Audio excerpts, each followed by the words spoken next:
성도 여러분 안녕하세요. 주일 설교를 기억하는 주일 만나입니다. 여러분은 지금 여러분의 삶에 만족하십니까? 만약 그렇지 않다면 무엇이 더 있으면 만족하시겠습니까? 출애굽한 이스라엘 백성은 구원의 기쁨으로 주님 한 분만으로 나는 만족하다고 노래했습니다. 그러나 광야를 지나면서 점점 찬양은 불평으로 변했고 급기야 하나님을 원망합니다. 애굽에서 먹던 음식과 하나님 주신 만나를 비교하면서 하나님을 원망합니다.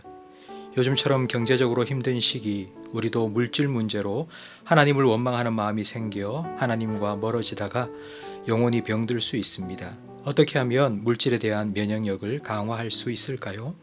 첫째, 광야를 통과하게 하시는 하나님의 계획을 이해해야 합니다. 하나님께서는 출애굽 후 가나안까지 한순간 공강 이동시킬 수 있으셨습니다. 하지만 하나님께서는 40년 동안 광야를 통과해 가나안에 들어가게 하셨습니다.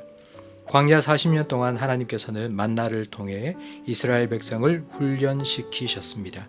매일 하나님의 공급하심을 믿고 하나님 말씀에 순종하는 훈련을 시켜주셨습니다. 이 훈련을 통과해야 적과 꿀이 흐르는 가나안의 삶, 하나님 백성의 삶을 누릴 수 있기 때문입니다. 지금 넉넉지 못한 광야를 통과하고 계십니까? 무엇을 먹을까, 무엇을 마실까, 무엇을 입을까 염려하지 말고 먼저 하나님의 나라와 그의 의를 구하세요. 돈이 아니라 먼저 하나님의 나라를 구하세요. 돈에 대한 면역력을 강화하기 위해 두 번째로 물질을 주시는 하나님의 뜻을 이해해야 합니다. 이스라엘 백성이 하나님을 원망한 두 번째 이유는 비교 때문입니다. 애굽의 주인이 준 음식과 하나님께서 주시는 음식을 비교하면서 만나가 하찮다고 불평했습니다. 다른 사람과 비교는 내 마음속의 욕심에 휘발유를 들이붓는 것과 같습니다. 야고보서 1장 15절에 욕심이 잉태하여 죄를 낳는다고 말씀합니다. 비교는 욕심을 잉태시켜 죄를 낳습니다.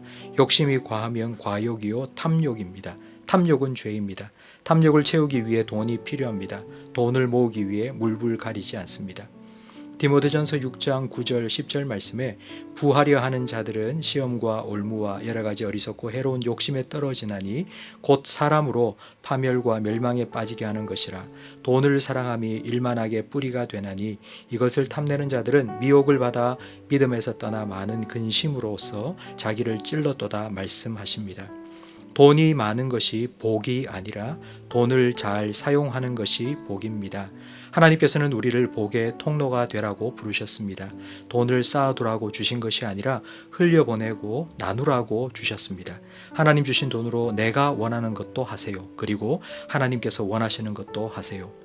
하나님의 계획과 뜻을 제대로 이해하지 못한 이스라엘 백성은 하나님을 원망했습니다. 하나님께서는 원망하는 그들에게 불뱀을 보내 물게 하셨습니다.